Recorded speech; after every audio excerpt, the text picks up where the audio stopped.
How's everyone doing? So today I want to talk about male epidemic loneliness and what really explains this phenomenon, right? Because some people are like, "Hey, this isn't really a big deal. This is just fake news by, the liberal left, mainstream left." And others say it is an issue, but we just blow it up a little too much. We over exaggerate about it.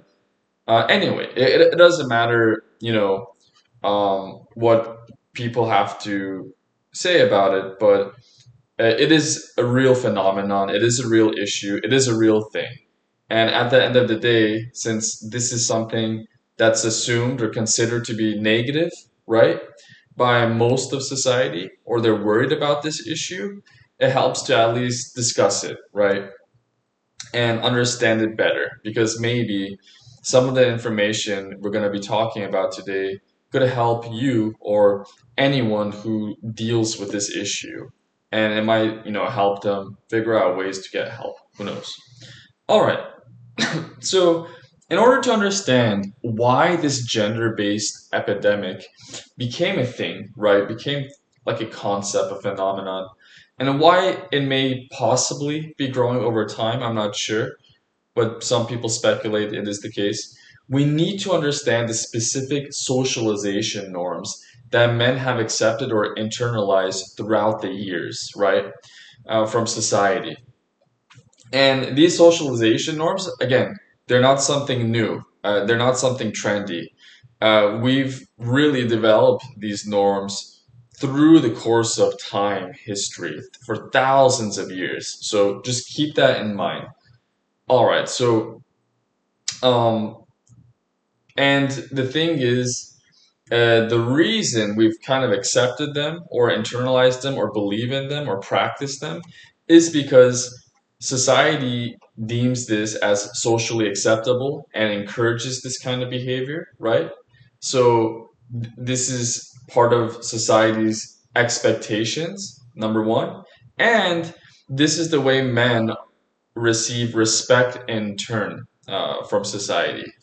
So that's the thing. If you want to be accepted and respected, you got to follow, accept, or practice these socialization norms. So what are they, right? So, well, first of all, we need to know where they come from. So they can come from your family members, like through your upbringing.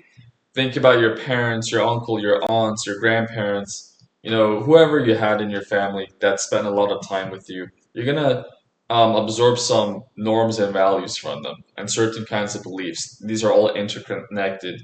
And you could kind of absorb these socialization norms from other individuals, other people as well. Think about your classmates or teachers or, the janitor, anyone from your school in general, or the people at your work, like your colleagues, coworkers, your supervisors, HR, and neighbors, even to some extent. So, all these segments of the population can really shape your perception of socialization norms. Okay, they all have an impact. So, these are the people who play a role here.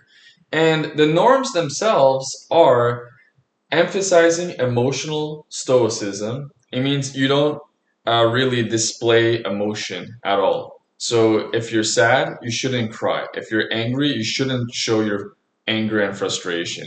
You have to keep yourself mentally intact in place. Otherwise, people will get upset at you, society. So emotional stoicism is one thing. Never display or share your feelings with anyone, your true feelings. Two, you need to learn to become self-reliant. This is again not what I'm saying. This is what society is saying when it comes to socialization norms for men. So by self-reliance, this is about taking care of your own needs. So whether it's something simple like getting enough rest, sleeping, or other kinds of physiological needs like, finding access to food or preparing food, cooking, right? Having sex with someone. So that's a need to some extent because your hormones affect the way you feel. Now think about Maslow's hierarchy of needs here. I'll make it easier. So we already talked about the physiological needs, which is at the base. Then in that second level or second tier, you want to think about safety. So the safety can be protecting your family, protecting yourself from others, or safety in terms of your mental well-being and other aspects of this word. The other thing, and your life basically, because if you don't live, you're dead. So that's the thing. It's all about your life and the life of the people around you. Can you protect them? Can you preserve them? The third tier, and money can be related to this as well: financial security, financial safety. And the third tier would be something like maybe esteem, love, actually. So, what is love here? Is it just receiving a hug or a kiss? No, it could be sexual too. So, if you're having sex, I think that's the more important definition. You're receiving a lot of love, right? From your partner, your spouse. But also, love here can also just be related to any other way your body releases endorphins.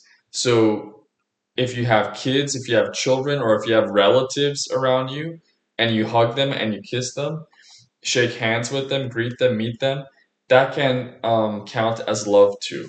I don't know whether the impact's greater than having sex with someone. That's something you could debate among researchers and experts. Your esteem is important here, right? So this is kind of like it's near the top, so it's like the fourth level. It includes stuff like your achievements, your successes in life, any form of a win. Okay, it doesn't matter. Is this related to your health, your wealth, relationships, friendships, things you own, possessions. It could be anything in life, like skills you learn. So these are all wins. Now, you're not done yet. A lot of people think once you achieve a couple of things here and there, that you're set for life and you've established your social norm. No. One last need, according at least to Maslow, that is self-actualization. So if you reach this point, you're kind of close to perfect then. So you're almost great in every single aspect of life. And, people at this stage, I guess Maslow would interpret this as a point in your life, a point in time where most people respect you. Most people that you know in life, they respect you, they praise you, they love you, they accept you. It doesn't matter who they are, right? So that's the thing. And you feel successful. You might even consider yourself to be a leader, but you don't necessarily have to be one. But these are things to think about. Now, a lot of these characteristics and traits, we just absorb consciously at first. So when I'm referring to these socialization norms, right? So we just consciously think about them when we first come across them, when we experience them in life. But then over time, when we get exposed to them over and over and over again, they just become rather an automatic process, right? They become a subconscious part of our life. So, a subconscious part of our psyche, our mindset. So, it's really ingrained or established in our brains, in our minds by that time, in our cognition. And because they're so firmly reinforced, this is going to make it incredibly difficult to change our mental behavior for the most part. I shouldn't say incredibly difficult, but somewhat hard, somewhat complex. It requires effort to change at this stage. So, and in turn, this affects the way we act and behave, and that obviously impacts most of the choices and decisions we make in life, which it explains why it's not easy to change in the first place. Anyway, I digress. So now let's discuss the drivers or factors that help explain male epidemic loneliness in depth and how they're connected to these socialization norms that we just spent a great deal talking about just a moment ago. Okay, here we go.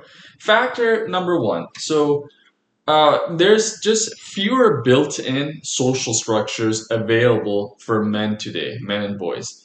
So, historically speaking, many men, they formed bonds, friendships, relationships through, say, long-term local communities. So this could be like cultural, like let's say you're Greek American, Greek Canadian, you're part of the Greek community in the West.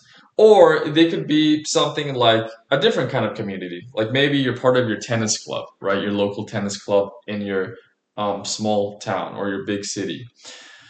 Or you're part of like a union that includes police officers, firefighters, doctors, whatever, other kinds of professionals like electrical engineers, and you have meetings with these people, and you really bond with them, right? And other social structures can include like religious groups. So if you're part of a church, a mosque, a temple of some kind, you could really be exposed to all kinds of people there. And some of them, maybe over time, can end up becoming your friend or close to you in one way or another. And there's also military service. So if you join the army, the navy, the air force, space force, kind of newer one, marines, that's going to give you a lot of strict and disciplined exposure to a social structure. So you're in a tough social structure environment, actually. But a lot of people find some of the finest friends there. They even find love there as well. So they do a lot of growing up there, so to speak. And your workplace, your place of work, right? Do you work in an office? Do you work in construction? Do you work in a hospital? Doesn't really matter. It's gonna have an impact on you. And there's clubs and civic organizations, like again, maybe like a tennis club or the kind of clubs you run into on Meetup or your local newspaper, magazine, right? That comes, for you like on a monthly basis. So these are a lot of diverse social structures where you could form new friendships, as well as school, well as university. And so, participation in many of these institutions, these places, has declined quite a bit across the U.S. and other countries, not just Western ones, but in the East as well.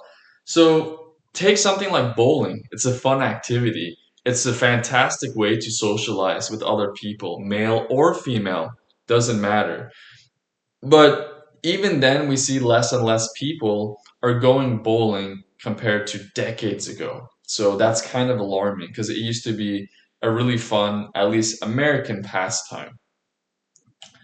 And the sad thing is, men are often less likely than women, right? Based on statistics and information and knowledge we currently possess, to actively maintain friendships once all these social structures begin to disappear, which is sad and it's true. It's happening right now.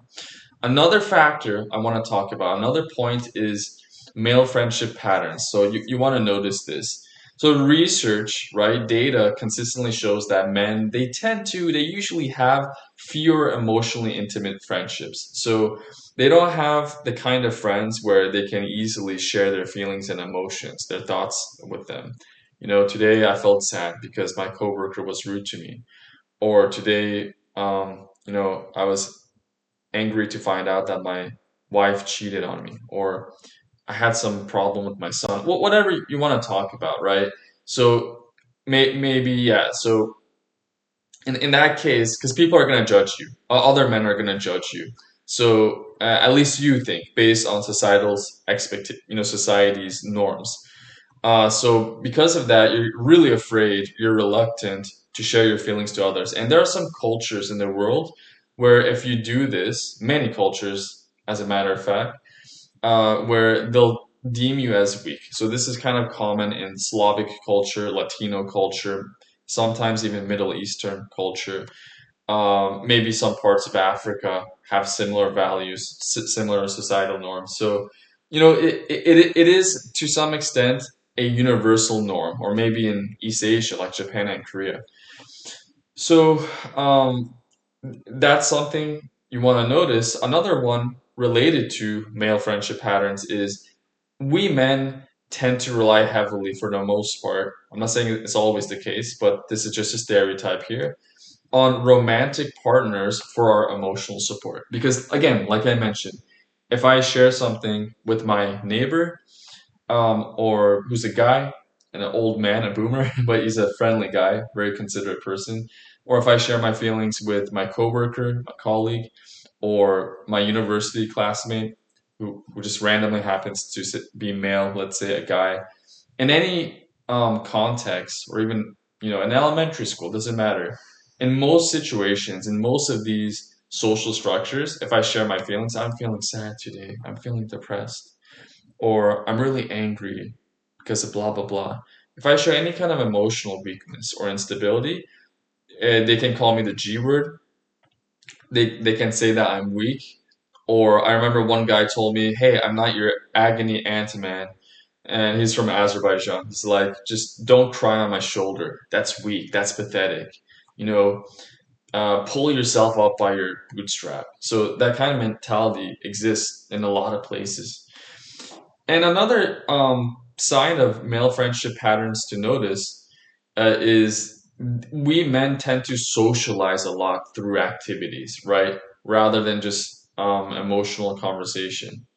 So when we're playing online video games and, we're on a Discord server or something, or we're going bowling or playing tennis or something else, paintball or something, we like to socialize during these moments.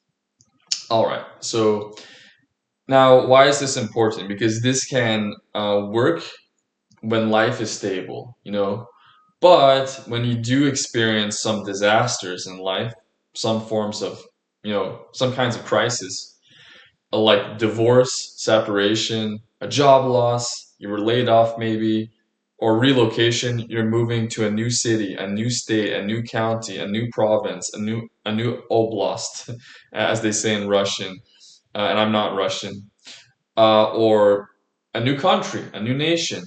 That does affect whether or not you're going to be successful in finding new friends and creating new relationships and establishing new bonds. It's just the way it is because you're not quite comfortable with that, maybe, perhaps. And aging, when you get older, that makes it a bit difficult and challenging to, make new friends because you're tired, you're grumpy, you're feeling senile, if you're really old, that is. But yeah, mentally you're becoming a bit impatient, unstable, maybe more emotional than before. So yeah, it just becomes hard. And if you experience again like breakups, that's kind of similar to divorce, no different.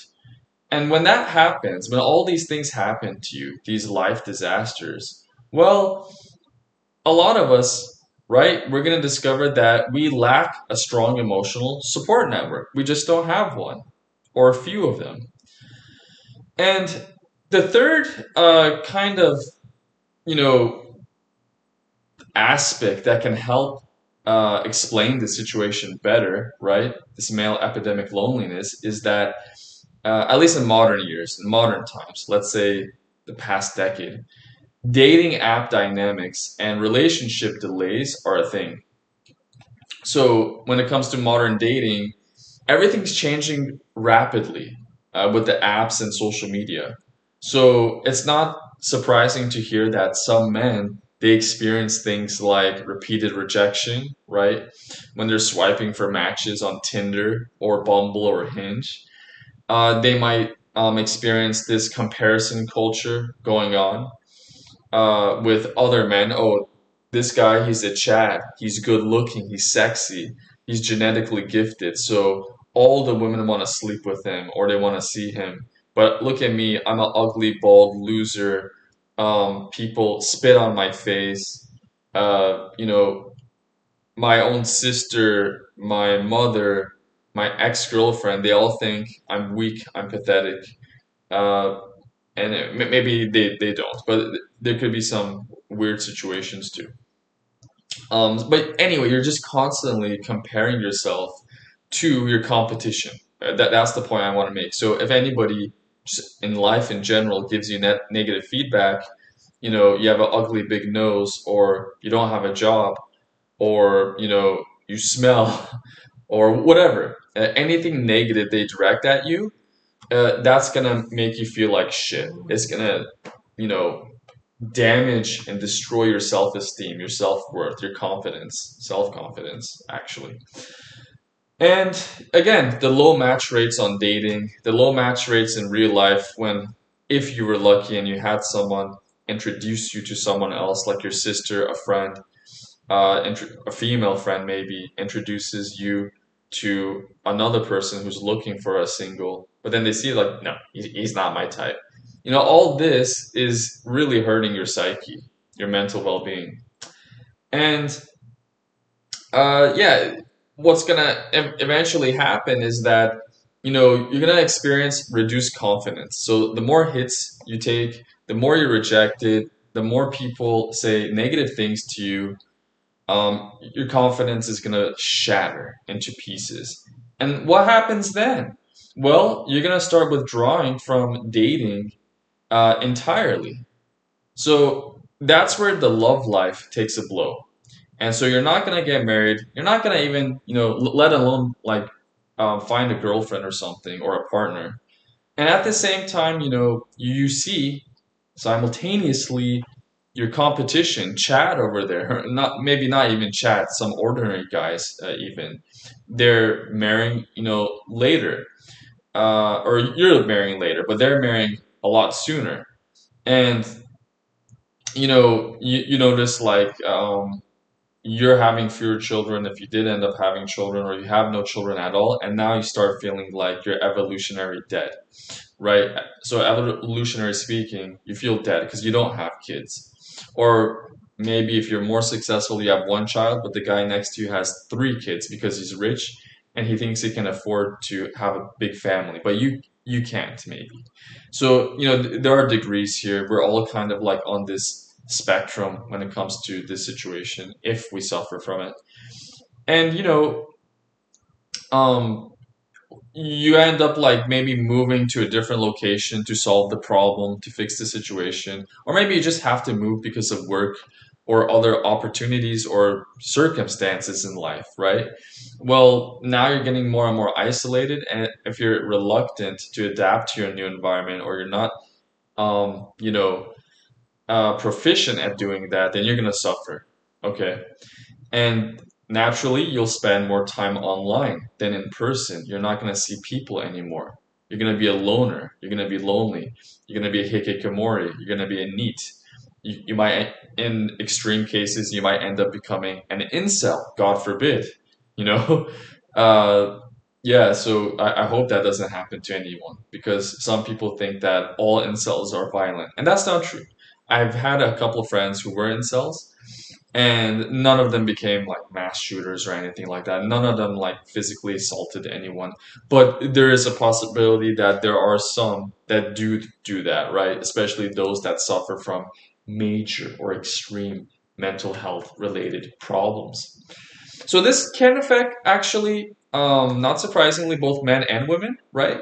But some evidence out there suggests socially isolated men are disproportionately impacted.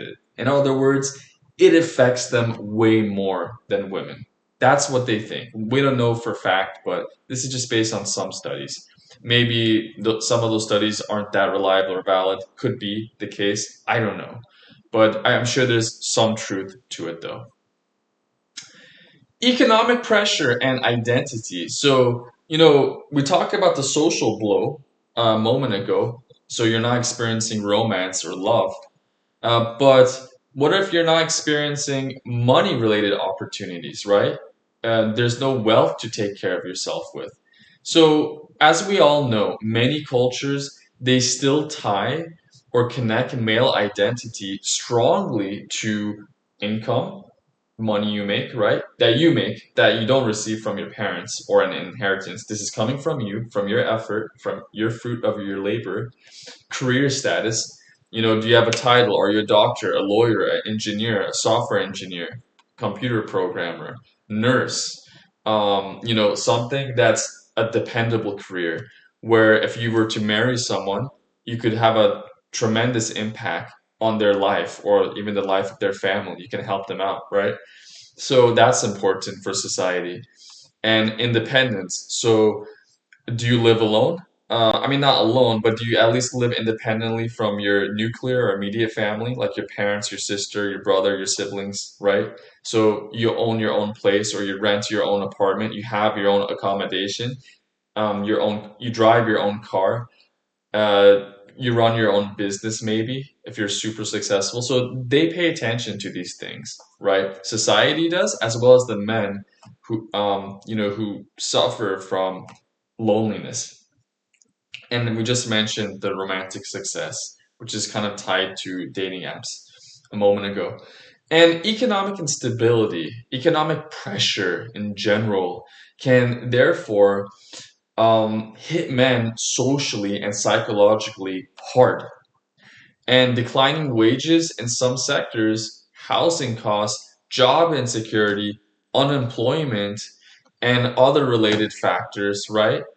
Being vigilant about hyperinflation, or noticing that your checking and savings accounts are less than $100, if you're at least in the US, you're gonna panic. It's gonna shatter your damn confidence. And it's gonna affect your social participation in life.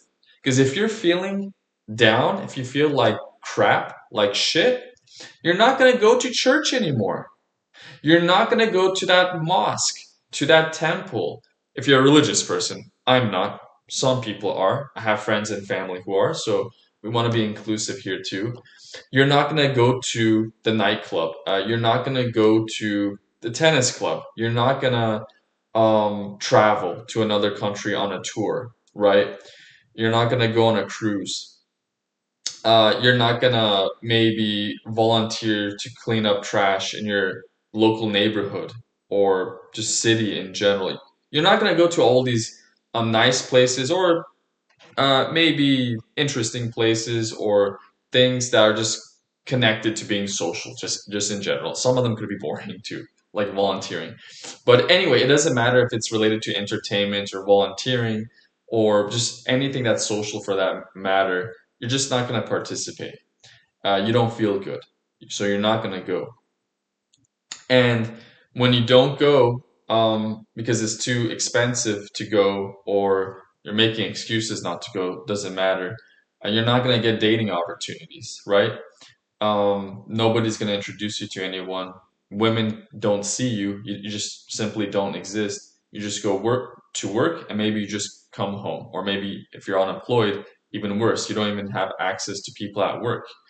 So this willingness to engage socially just simply dies. It just disappears. It's gone now. And another factor you want to think about is just how, and this is becoming more and more prevalent. So you could see it's almost like a process or an evolution of what's going on. So now think about digital life, the internet life, social media situation, because it's replacing in-person life today. So a lot of people are like, hey, I don't have to meet up with my fellow furries on through Meetup. uh, I don't feel good, so maybe I'll just interact with my fellow furry community on Reddit.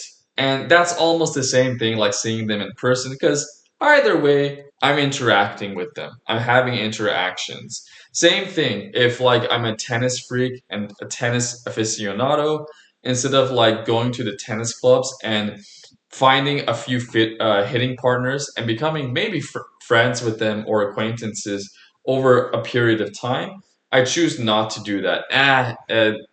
That's too much. I'm not in the mood to turn my car on and drive there. It's a waste of gas, and maybe I might not find the friend that I'm looking for. I don't know. I'm not in the mood. I could always still get interaction related to tennis by going to menstennisforum.com and interacting with the people there, or Tennis Life, or whatever those other sites are.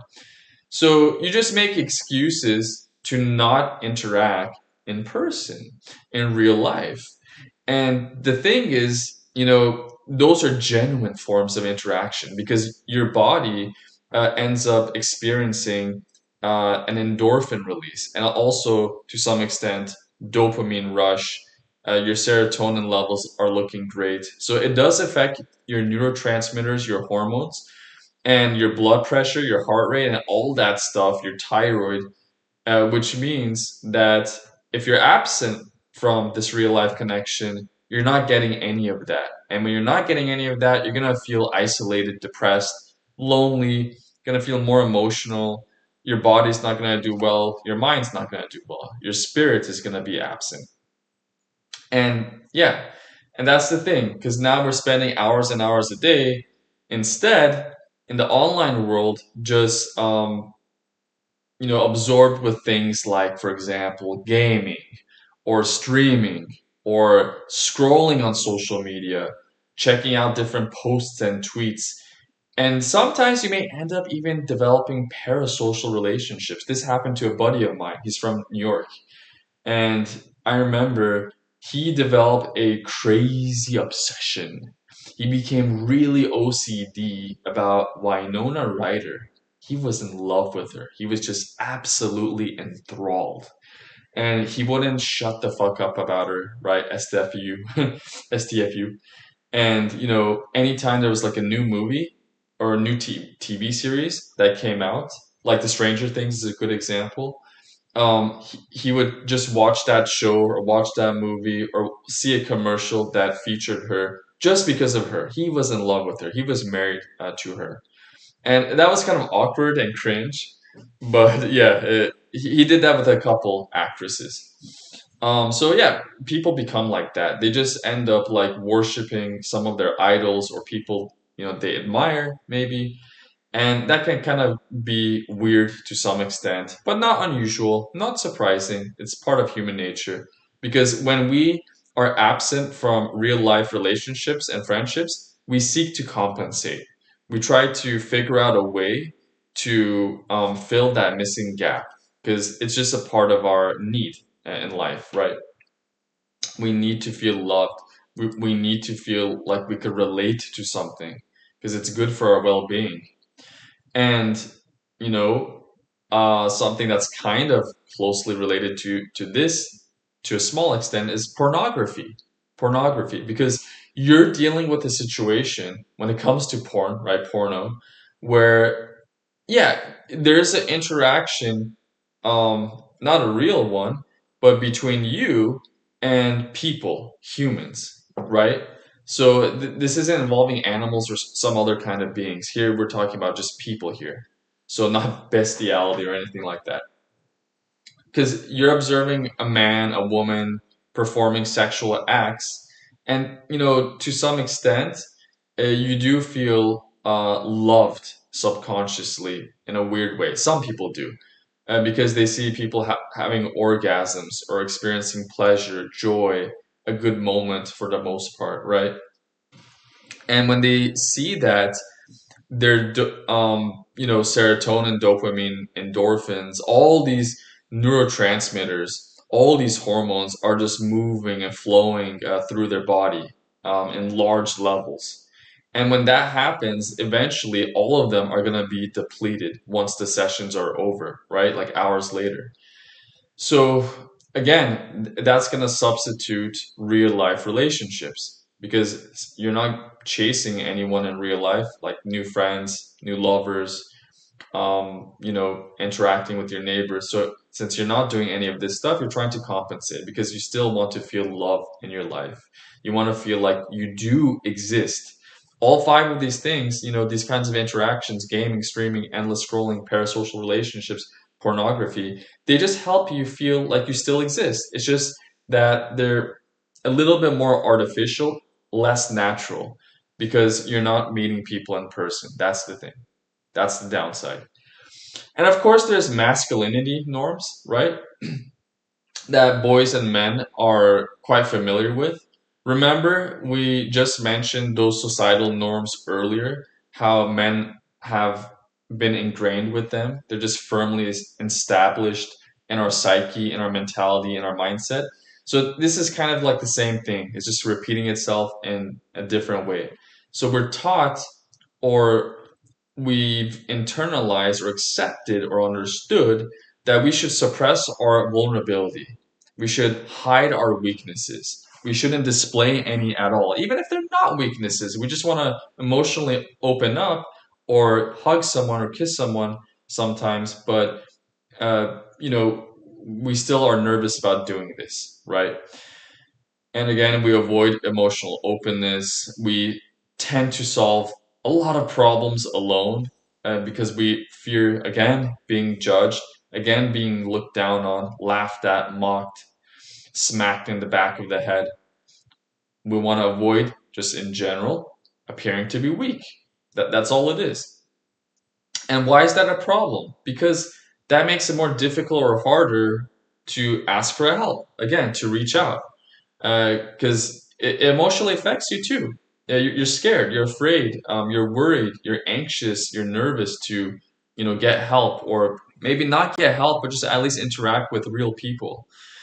And so, yeah, you're not going to ask for help. It becomes harder and harder and harder over time.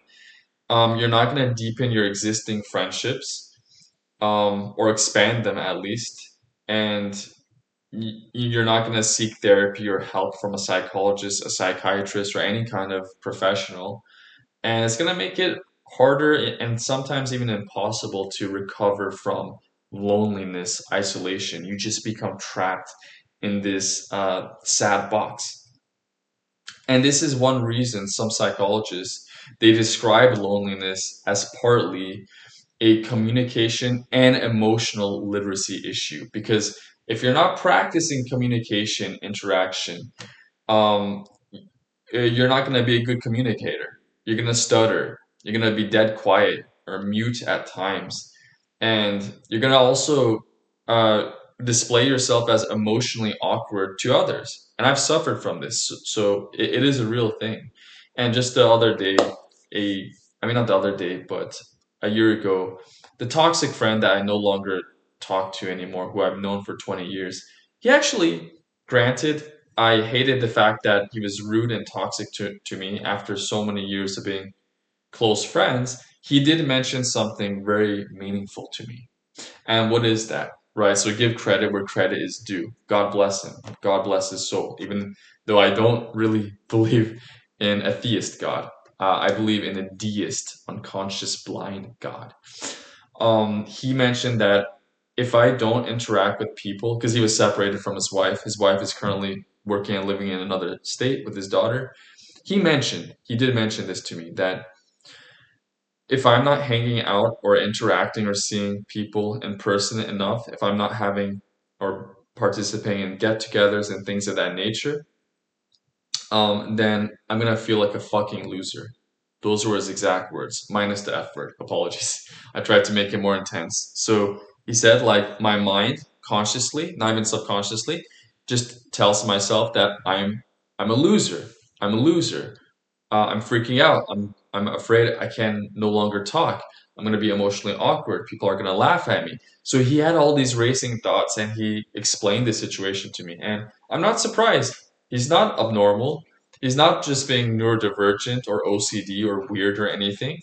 It's absolutely normal. Normies go through it, like neurotypicals go through it. So it's not just us neurodivergents that feel awkward when it comes to this situation. So for him, it was a big deal. For me, not as much. I'm just a little bit different like that, and it's kind of related to my sense of neurodivergence. And one day, I'll share more information about my neurodivergent tendencies, characteristics, traits, aspects, if you are curious, which I'm sure you are. Okay, and there's geographic and lifestyle changes like moving and things like that, right? So when it comes to modern adulthood, especially if you live in the US or an expensive Western country, this is a common thing. My cousin experienced this a lot when he was in Germany. Every single job he had was in a just random German town or city. It was kind of interesting to notice. So everything's transient, everything's temporary because life is changing rapidly. Life is just complicated. So you're going to end up or relocating frequently to another city, another state, another county, another country, wherever. Another neighborhood maybe. That would be better, but you never know. Remote work reduces workplace friendships. So yeah, maybe you decided to just work online. You didn't change your physical location. Well, that still does impact you because you're not really hanging out with your coworkers. You're not really developing genuine friendships with them. I know they mentioned like you shouldn't make friends with people outside of work, but some people do, and sometimes it works out. But regardless, even if you're not um, at a at an office or just at a physical work site or work environment, it still does impact you, even if you don't want to be friends with those people. Because whenever you're facing someone face to face, it affects your hormones, your blood pressure, your heart rate, your breathing, your anxiety, your mental health, your mental state. That's just how we are. You know, no man is an island. People are social beings. We're sentient. We have feelings. So when we're interacting with people of the same gender, opposite gender, kids, children, people of different races, ethnicities, religions, backgrounds. It doesn't matter. It doesn't matter. Our body likes that. It likes those face to face, in person, real interactions. All right. So, um, and that's the thing. Another thing that's kind of related to geographic and lifestyle changes that really isolate us is there are fewer third places too. So, and we notice this even in cities. They're just like cutting them down sometimes when there's like a recession or other kind of like economic related problems. So some environments have fewer cafes, fewer churches or mosques or temples or whatever, like religious establishments, fewer gyms and recreational centers, fewer sports leagues, fewer local bars if you're into drinking. I'm not. I'm not a fan of alcohol. And things of that nature. Fewer parks sometimes too. Parks can, be demolished. A little bit less common, but yeah, it can happen. So when all these places are taken away from men, they often benefit disproportionately from activity-based social spaces, right? That's the consequence. Not surprising. And of course, the final point I want to make is about feedback loops. So this is kind of like a more recent thing a lot of experts have been talking about when it comes to all kinds of problems in life, especially connected to mental health related issues. So loneliness can become self-reinforcing. You know, I think of echo chambers. So isolation, what does that do to you? It lowers your confidence, right? It lowers your self-esteem. It lowers the confidence to make social effort, and it reduces effort that creates more isolation. And when that happens, the isolation, it increases anxiety and depression. So this is like this kind of negative, toxic, harmful, cancerous, hopefully not cancerous, but you never know, feedback loop. It's destructive. I could put it that way. That's more realistic. So over time, this can become incredibly difficult, extremely hard to reverse, to change, to alter, to modify unless you have like deliberate intervention, right? It's just hard. Like maybe a third part, like you need an external intervention. Somebody has to just volunteer and help you out here, but that might not happen. It's not guaranteed because everybody's busy in life with their own shit. It's just the way it is, and you have to consider that. It's not always the case. So, an important nuance too. So, takeaway point: not all men are lonely. Just realize that. Don't be too alarmist here, because I know sometimes when we're suffering from mental health related issues, like I am at the moment. So not just you. If you are, I don't know if you are, or maybe you're just watching this because you want to refer this to a friend who is suffering from male epidemic loneliness or just mental health issues in general. Loneliness is actually also rising among women too. So let's not be prejudiced here. Let's not be one dimensional. I think, oh, women have it great in life. women are born goddess, women are liars, they've never had issues in life related to loneliness and da da da. No, that's not true. Even women can go through these kinds of things. And we do have things like fem cells as well. It's just not as prevalent compared to incels and things of that nature. So when it comes to loneliness, again, just based on existing research, unless they're wrong, it tends a lot of them tend to show, some of them at least, that loneliness is disproportionately affecting more men compared to women. But you never know over the passage of time. Maybe one day it could equally affect both genders, right? We'll kind of monitor that information. It's good to know in terms of like just knowledge and critical thinking patterns. Anyway, so some studies, again, they suggest young men report fewer close friends than previous generations of men. So the problem is getting worse over time. They're becoming more isolated compared to the previous male generations. Again, men are less likely to seek emotional support based on this, society's norms and expectations that we covered in the beginning of this segment and a bit later in the segment as well.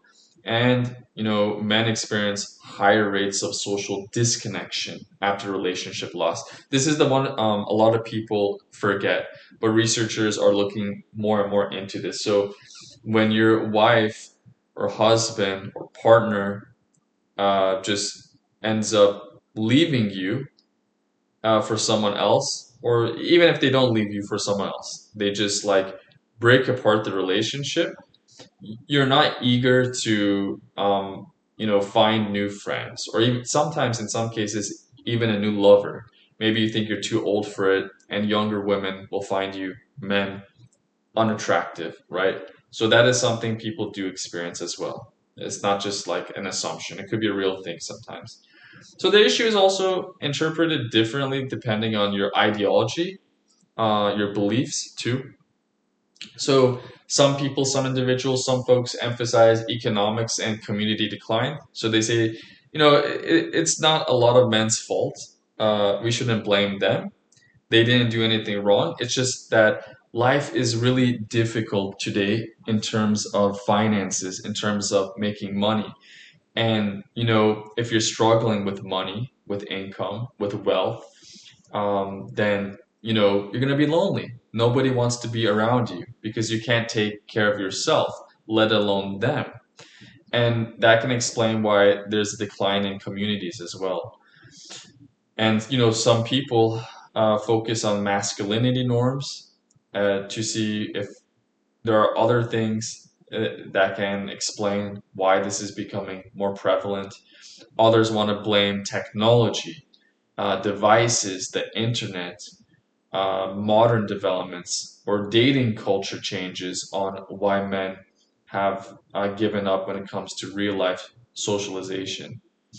And finally, last but not least, many researchers, many experts, many people who are looking into this male epidemic loneliness uh, situation, they think all of these different factors are just interconnected and explain why we are where we are today and why this will maybe continue persisting in the years to come. So it's not going to be a phenomenon that's just temporary and it'll go away, or maybe it'll regress and things will improve. So things could maybe possibly get worse. So they're really paying attention to a lot of different patterns here.